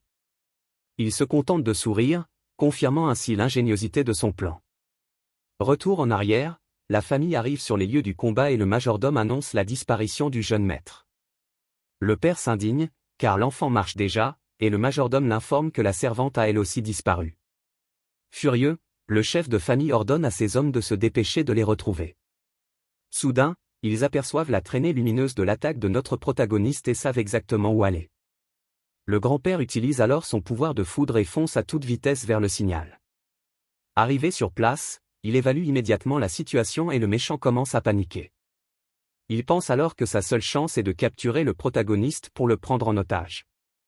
Il fonce à toute vitesse sur les deux frères et sœurs pour tenter de les attraper, mais la sœur rousse dégaine un bâton et se prépare à contre-attaquer pour protéger son frère. Elle assène un coup puissant à l'ennemi, qui ne s'y attendait absolument pas. L'homme, stupéfait par l'attaque de la jeune fille, la foudroie du regard. Soudain, le père du protagoniste apparaît, furieux, et traite le méchant d'incapable pour ses échecs. Il l'attaque ensuite. Le méchant tente de fuir, prétendant n'y être pour rien. Cependant, il se retrouve acculé par l'une des bêtes gigantesques de la région, sans aucune issue. Sans pitié, la créature l'attaque d'un seul coup, ne lui laissant aucune chance de s'échapper. Le serpent commence alors à évoluer, se transformant en une puissante créature dorée. Le majordome accourt vers les enfants et leur annonce que notre héros est sain et sauf malgré sa blessure. Le grand-père félicite les filles et déclare que le serpent est désormais prêt à ce qu'elles récoltent son précieux trésor. C'est alors qu'il comprend. Les familles nobles utilisent des civils pour nourrir et faire évoluer ces bêtes. Aussitôt, le grand-père et son fils se préparent à affronter la puissante créature dorée qui vient d'apparaître. Leur affrontement provoque une gigantesque explosion d'énergie rouge qui ravage toute la forêt. Deux silhouettes émergent de la fumée, tandis que les enfants observent la scène à distance. Notre héros comprend alors la situation, les familles nobles utilisent des civils pour nourrir et faire évoluer ces créatures. Juste après, grand-père et père s'apprêtent à affronter la puissante créature dorée qui vient d'apparaître. Il remarque ensuite que la récolte est bien meilleure que prévu. Grand-père ordonne au majordome d'emmener les deux filles récupérer les matériaux restants pour l'entrepôt. Dans son esprit, le vieux Gésé complote déjà pour mélanger ces objets de piètre qualité avec de la ferraille afin de les revendre au commun des mortels. Quant aux objets de grande valeur, il compte en augmenter considérablement les prix et faire payer le prix fort aux troupes de première ligne. Il remet ensuite le sachet de poison à son fils pour qu'il s'en serve et se fasse de nouveaux contacts importants. Pendant ce temps, le père de notre homme observe la scène avec un sourire narquois. Grand-père confie la corne du serpent en argent à la maison de vente aux enchères. Concernant les écailles, il explique qu'il compte les transformer en trésors protecteurs pour son précieux petit-fils. En entendant tout cela, notre protagoniste reste bouche bée, complètement déconcerté par leurs agissements. Le majordome s'incline alors devant son maître et accepte d'obéir à tous ses ordres. Cependant, le père du garçon intervient et demande à son propre père de lui remettre l'essence du roi serpent. Grand-père grommelle, disant qu'il a une excellente épouse et qu'il serait préférable pour son fils de partager avec lui. À ce moment précis, la mère du protagoniste s'approche, sous le regard de ses sœurs qui observent la scène en retrait. Le père de notre héros, stupéfait par sa présence, reste figé, incapable de réagir. Son expression se crispe alors de colère et il serre les dents. Dans les bras de sa sœur, le protagoniste se retourne et fixe l'homme d'un regard très grave. Grand-père lance ensuite l'essence du serpent au majordome, qui la rattrape au vol avec aisance. Tenant la sphère d'énergie, le majordome est stupéfait par la puissance qu'elle dégage. Le chef de famille déclare que son fils aîné évolue et que cela lui sera utile. À genoux, le majordome le remercie de sa générosité et lui jure fidélité éternelle. Quelques jours plus tard, nous découvrons le luxueux manoir Luclan sous un ciel étoilé. Dans la chambre, notre héros tient un pendentif tandis que sa sœur lui annonce que Xuang est désormais sa servante. Soudain, les deux sœurs apparaissent, vêtues d'uniforme de servante, et lui sourient. Il contemple alors le pendentif et un message système l'informe qu'il a reçu un objet défensif de rang A. Voyant son expression, l'une des filles demande avec inquiétude ce qui ne va pas à son frère. Soudain, les yeux du garçon s'illuminent et il foudroie le pendentif. Il utilise son pouvoir de foudre pour tenter de le surcharger. Une énorme explosion d'énergie jaune jaillit alors de la fenêtre de sa chambre. Les deux sœurs fixent notre héros, stupéfaites par cette démonstration de puissance. Malgré la décharge électrique, le pendentif reste parfaitement intact, sans la moindre égratignure. Il se dit que cette petite expérience confirme que les bêtes évoluent lorsqu'elles dévorent nos êtres éveillés. Notre protagoniste comprend que les familles nobles utilisent les gens ordinaires comme appât pour leurs machinations. De cette façon, elles mettent la main sur des ressources et des équipements puissants auxquels les faibles n'auraient jamais accès. Mais ce qu'on enseigne à l'académie, c'est que les nobles risquent leur vie pour protéger les faibles. Se souvenant de toute cette hypocrisie, notre protagoniste entre dans une rage folle et serre les poings. Les sœurs lui demandent alors si l'information est vraiment si puissante. Il se tourne vers elle et explique qu'il commence seulement à comprendre à quel point le manque d'information est dangereux. Il ajoute qu'à partir de maintenant, ils doivent utiliser la famille loup pour recueillir davantage de renseignements. Déterminées, les deux jeunes filles acceptent de suivre le plan de leur frère cadet. Un instant plus tard, Héros demande à Xuang pourquoi elle était avec cette équipe divine. Elle hésite à répondre et l'autre sœur intervient, voulant savoir pourquoi son propre pouvoir est si grand. La sœur rousse reste sans voix, tandis que l'autre la fixe intensément. Le protagoniste s'enquiert alors de l'autre sœur, sans sang, et la jeune femme se raidit. En entendant le nom de l'autre fille, elle est sous le choc. Les yeux embués de larmes, elle tente d'expliquer ce qui est arrivé à Sansan. Puis, elle s'effondre au sol et éclate en sanglots, incapable de s'arrêter. Le protagoniste lui couvre alors la bouche et la prévient qu'elle ne peut pas pleurer fort ici. Après s'être calmée, elle s'assoit sur le lit, encore très bouleversée. Elle commence à raconter que ce jour-là, Yi est parti à la recherche de leur frère et n'est jamais revenu. Dans un flashback, on voit la petite Xuang, affamée, fixant un morceau de gâteau. Sa main se tend pour attraper la cerise sur le gâteau. Son visage est triste, elle attend le retour de ses frères et sœurs. Elle décide alors de partir à leur recherche pour qu'ils rentrent plus vite. Xuang se met donc à fouiller la maison plongée dans l'obscurité, appelant San. Effrayée, elle dévale le couloir sombre et supplie sa sœur d'arrêter de jouer.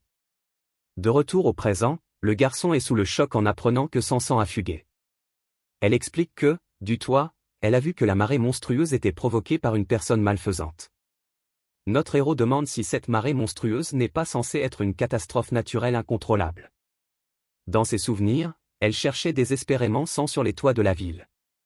Elle tentait alors d'ouvrir une porte, suppliant le petit de s'enfuir au plus vite. Soudain, elle tourne la tête, le visage empli de peur et d'inquiétude. Sur le toit, elle aperçoit un homme mystérieux tenant un bâton sous la pleine lune. Son visage est dissimulé dans l'ombre, mais ses yeux brillent d'une intense lueur rouge. Il leva alors son bâton, qui se mit à briller d'une puissante énergie. D'un geste, il l'abattit sur le sol, libérant une immense vague d'énergie.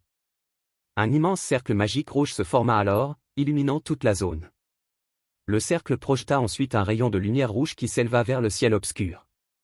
Le rayon déchira le ciel, créant un portail rouge. Un œil reptilien géant apparut dans le portail, et Xuang fut saisi d'une terreur absolue. Un instant plus tard, le mystérieux portail rouge se matérialisa simplement dans le ciel nocturne. Et de celui-ci émergèrent plusieurs bêtes démoniaques rouges, prêtes à semer la destruction dans la ville. Les larmes aux yeux, Xuang est terrifiée rien qu'en repensant à cette scène. Dans ses souvenirs, elle était seule, entourée d'énormes bêtes démoniaques rouges. Du portail céleste, d'innombrables créatures ont surgi, attaquant quiconque se trouvait à leur portée. Elle explique qu'elle était poursuivie par un loup démoniaque lorsqu'un panneau est apparu. Le système l'a alors informé qu'elle avait éveillé un pouvoir divin de cultivation corporelle. Obéissant aux ordres du système, elle a effectué un saut incroyable entre deux bâtiments pour s'échapper. De retour au présent, elle raconte avoir couru jusqu'à trouver l'équipe de subjugation qui l'a recueillie. Notre protagoniste est stupéfaite qu'un autre système soit apparu et par tous les miracles qui se produisent. Yi suggère que si tous possèdent un système, Sansan pourrait en avoir un aussi et être encore en vie. Notre héros accepte et explique qu'ils utiliseront le réseau de la famille Lu pour trouver des indices à son sujet. Soudain, Xuang annonce avoir reçu une mission du système, assortie d'une récompense. Sans prévenir, elle prend son frère dans ses bras, le laissant complètement surpris. Terrifié, il se demande si cela va se reproduire. Les deux sœurs s'enfuient en courant, car la mission du système est de donner un nouveau bain à leur frère. Elles parcourent le manoir en courant, accompagnées de notre protagoniste qui s'exclame à plein poumon à propos de ce système loufoque. Et voilà qu'elles arrivent dans une immense salle de bain luxueuse pour commencer leur mission. La rousse soulève alors le petit garçon en l'air, s'extasiant sur sa mignonnerie, tandis que l'autre acquiesce pleinement. Sa sœur continue de le taquiner, trouvant la situation hilarante. Notre garçon, mortifié, se met à hurler de honte. Dans la baignoire, l'une des sœurs lui lave les cheveux tandis que l'autre le regarde avec un sourire. Elles s'amusent comme des folles, éclaboussant le jeune maître d'eau pendant son bain. Après le bain, elles le prennent dans leurs bras et le félicitent d'avoir été un bon petit garçon, mais il se plaint qu'elles ont changé. Soudain, la sœur rousse s'arrête net, le visage crispé par la nervosité. Voyant sa réaction, notre protagoniste lui demande, inquiet, ce qui a bien pu se passer. Elle désigne alors un objet du doigt, l'air terrifié, révélant que la marée de terreur était due à cette personne. Le protagoniste et sa sœur sont complètement abasourdis par la révélation qu'ils viennent d'entendre. Ailleurs, on aperçoit le majordome marchant aux côtés d'un homme au visage balafré. Un zoom nous permet de mieux distinguer le visage de l'homme, au regard grave et intimidant. Dans un flashback, la jeune fille voit le même homme sur un toit, maniant un bâton pour invoquer la marée bestiale. Dans son souvenir, l'homme crée un immense cercle magique rouge qui déchire le ciel. De ce portail surgit un œil reptilien géant, la plongeant dans une terreur absolue. Notre protagoniste déclare alors être le fils du futur chef de famille et leur demande de garder leur calme. Sur ce, tous trois poursuivent leur chemin dans le couloir. Tandis que les deux hommes s'éloignent, notre protagoniste les dévisage d'un air grave et méfiant. À leur passage, la sœur rousse, prise d'une nervosité extrême, ne parvient pas à dissimuler sa peur.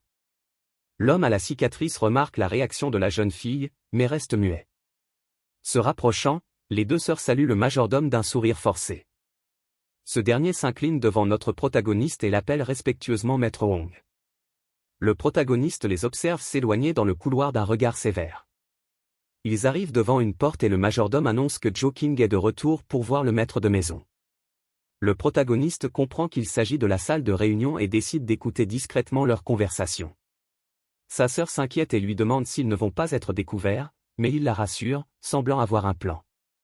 Le plan mis à exécution, il se faufile jusqu'à la porte. Le protagoniste fait alors irruption dans la pièce avec ses sœurs, et un garde lui crie qu'il ne peut pas entrer. À l'intérieur, son grand-père est assis à son bureau avec les deux hommes qui observent la scène avec surprise. Les sœurs s'inclinent et s'excusent désespérément, disant qu'elles n'ont pas pu retenir le protagoniste, mais le petit garçon n'en tient pas compte et court les bras grands ouverts en appelant son grand-père. Le chef de famille congédie les autres et appelle son petit-fils avec un sourire. Notre héros, assis sur ses genoux, lui parle du pouvoir familial et s'enquiert des nouvelles hordes de bêtes. Le majordome et l'homme à la cicatrice écoutent attentivement les ordres du maître. Ce dernier annonce alors qu'ils ont déjà repéré de nouveaux groupes de bêtes et qu'ils pourraient attaquer à tout moment. Furieux, notre jeune héros comprend que l'académie lui ment et envoie ses élèves droit dans le danger. Dans un flashback, on voit un professeur expliquer que les marées sont une catastrophe naturelle et que les éveillés sont des protecteurs. Le majordome annonce avoir déjà pris des dispositions pour que la guilde publie des missions aux récompenses importantes, attirant ainsi de nombreuses équipes. Le grand-père félicite l'homme, précisant que sa famille sert la leur depuis 3 générations et qu'il en est très fier. Le majordome fait alors un geste à l'homme à la cicatrice, qui semble comprendre immédiatement. Sans hésiter, l'homme s'agenouille et déclare « C'est un honneur de travailler pour la famille Lu ». Le majordome le remercie pour le don qui a permis à son fils d'atteindre le rang B suprême et exprime sa gratitude pour la bienveillance du maître. Le chef de famille sourit et leur ordonne de poursuivre le plan concernant la bête ligotée, comme prévu. L'homme reste agenouillé et obéit sans broncher à l'ordre de son maître. Le grand-père leur ordonne également de préparer du matériel coûteux et des divertissements pour les survivants. Flashback, un homme, ressemblant à une version plus jeune du grand-père de notre protagoniste, se détend dans un bar avec plusieurs jeunes femmes, sous le regard d'une servante à distance. Le majordome s'incline devant son maître et accepte tous les ordres sans hésiter. La nuit tombe et l'immense et luxueuse demeure de la famille Lou se dévoile au clair de lune. De retour dans la chambre, notre héros explique à ses sœurs le plan de sa famille, ouvrir des portails et utiliser les humains comme appât. Il révèle qu'ils se servent des éveillés pour combattre les bêtes, ce qui leur permet d'amasser d'immenses ressources précieuses. Sa sœur, indignée, s'indigne et demande comment ils peuvent être aussi cruels, se demandant si ces gens ne sont pas considérés comme humains. Notre héros explique alors que pour les nobles, ils sont les seuls humains et que tous les autres ne sont que du bétail. La sœur rousse suggère de révéler le plan à tous, mais notre jeune homme l'interrompt. Il affirme que même s'ils disent la vérité, personne ne les croira. Inquiets, les deux sœurs demandent conseil à leur frère. Notre héros déclare alors qu'ils vont éliminer les hommes de main de la famille Lou et stopper l'invasion des bêtes. Il appelle ensuite ses deux sœurs pour leur expliquer le plan. Les deux filles se penchent pour entendre ses explications. Il leur chuchote son plan, et elles l'écoutent attentivement. Le garçon leur demande si elles ont tout compris, et elles hochent la tête en signe d'approbation, mais elles restent inquiètes, pourront-elles vraiment vaincre un ennemi aussi puissant? RMC leur explique qu'ils ont 3 semaines pour se préparer, car le plan débutera à la fin du mois. Il brandit son biberon et dit qu'ils doivent se recharger, mais sa sœur est complètement perdue. À cet instant, notre jeune héros et ses mèches blanches échangent un regard complice. Sans attendre, il met le biberon dans la bouche de sa sœur, qui est prise au dépourvu. Elle boit le lait et est stupéfaite de sentir sa puissance décuplée sans même s'être entraînée. Notre héros s'éclipse alors, prétextant aller manger un morceau. Pendant qu'ils terminent leur biberon, la mère du héros médite paisiblement lorsqu'elle est soudainement interrompue par son fils. Elle se plaint alors de son appétit insatiable, le traitant de petit morveux invétéré. 3 semaines plus tard, notre héros se demande s'il a atteint ses limites en consultant un écran système. Le système l'informe de l'acquisition d'une nouvelle compétence, et il se demande s'il peut être transféré dans un autre. Il envisage de retrouver son état actuel sans avoir à passer, vous savez, 9 mois supplémentaires dans le ventre de sa mère. De plus, notre jeune homme réalise qu'il peut utiliser sa nouvelle compétence comme méthode d'attaque. À ce moment précis, ses sœurs firent irruption, excitées, annonçant que tout était prêt. Réunis dans la pièce, les 3 frères et sœurs commencèrent à discuter de leur plan pour arrêter les ennemis qui approchaient. Dans une autre scène, la sœur aux cheveux blancs murmura qu'elle avait déjà tout découvert sur un certain Joshin. Elle révéla qu'il était un maître de l'éveil divin et l'un des meilleurs élèves de sa promotion. Soudain, une autre servante leur demanda de parler moins fort, les mettant en garde contre le danger que représente cet homme.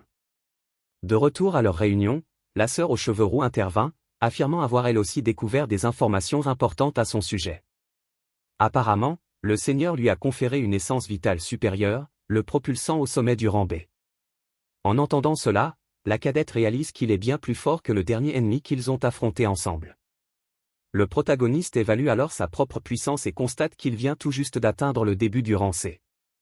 Il mentionne que Xuang a atteint le sommet du rang D en 3 semaines, mais que même ensemble, ils n'ont aucune chance.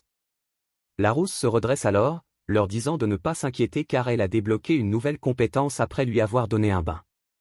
Les deux sœurs, folles de joie, lui demandent quel genre de pouvoir elle a réussi à éveiller. Avec un sourire narquois, la jeune fille annonce que sa nouvelle technique a un nom vraiment cool et épique.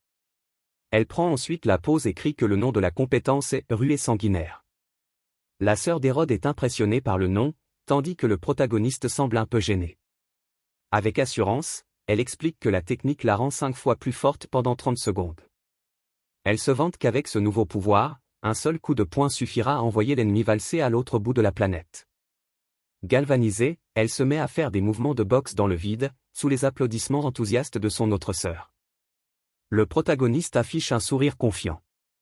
Il a déjà une idée du plan, mais il ne peut s'empêcher de se demander pourquoi le système leur a conféré de telles capacités extraordinaires simplement pour lui avoir donné un bain. Il s'inquiète néanmoins, car leur puissance pourrait ne pas suffire à vaincre l'ennemi. Voyant l'inquiétude de son frère, la rousse lui demande quelles informations il a réussi à recueillir pour ce plan. Le protagoniste affiche alors un sourire arrogant avant de révéler son grand secret. Il affirme que ces informations sont cruciales et qu'il a découvert que l'ennemi sera actif en ville à 1h du matin. On voit ensuite que le protagoniste a surpris une conversation entre l'homme à la cicatrice et son grand-père, leur confirmant que tout est prêt pour l'attaque de 1h du matin. À ces mots, la sœur rousse est complètement abasourdie. Paniquée, elle s'exclame que c'est précisément là que se trouve la base de son groupe, l'éveil divin. Elle crie que le commandant est en danger et se précipite pour avertir les autres. Mais notre jeune héros l'arrête, lui saisissant le bras et utilisant un peu de son pouvoir de foudre pour la retenir.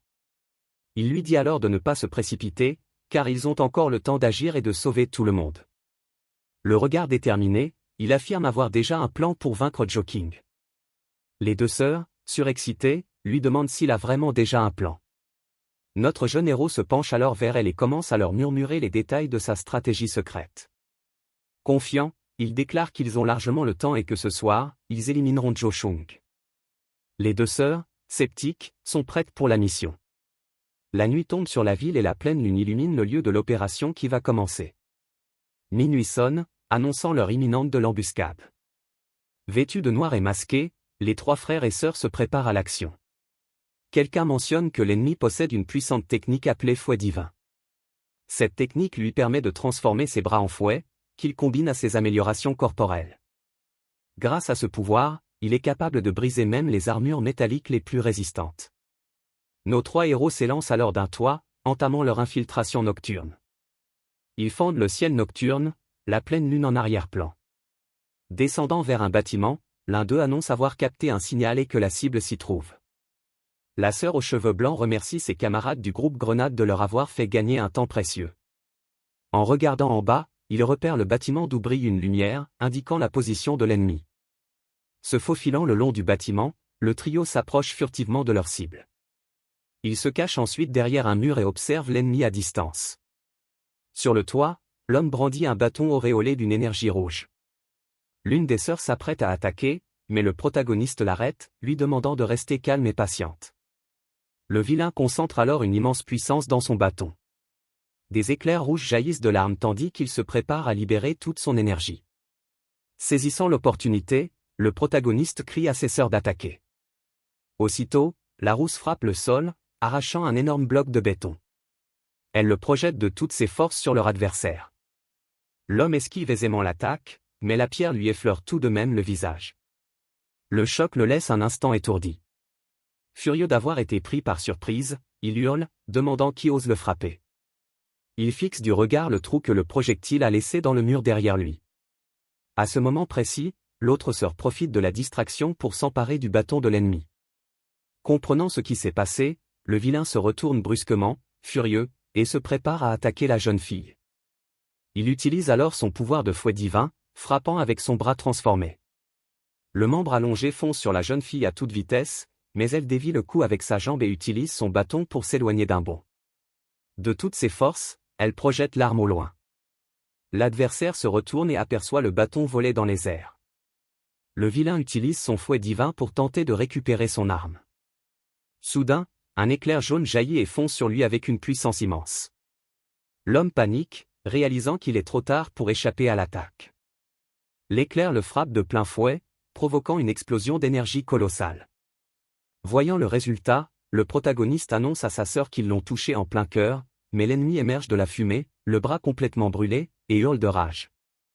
Le protagoniste et sa sœur sont stupéfaits de le voir survivre à l'attaque. Le méchant les menace, affirmant qu'il leur fera regretter le jour de leur naissance. Sans perdre une seconde, l'adversaire se jette sur le trio, prêt à en découdre. Notre jeune héros recule alors et crie à ses sœurs de passer au plan B, s'emparant de l'arme de l'ennemi. La sœur aux cheveux blancs se prépare pour le prochain mouvement. Elle fait tournoyer le bâton avec une force incroyable, se préparant pour la suite du plan. À cet instant, elle le lance vers son frère. Le protagoniste rattrape le bâton juste au moment où la rousse et le méchant se font face, libérant leurs auras de combat. Les deux frères et sœurs se jettent dans la mêlée pour secourir la chasseuse rousse, en grande difficulté face à une horde de monstres. La jeune fille commence à rivaliser de force avec l'homme, l'affrontant de front. Ce dernier, stupéfait par sa puissance, se demande qui sont ses enfants pour être si forts à un si jeune âge. Cependant, Kuang reste imperturbable. Soudain, notre héros dégaine le sceptre rouge et prépare une technique surpuissante. Puis, le petit homme invoque un éclair gigantesque venu du ciel, crépitant d'une énergie dévastatrice et irrésistible.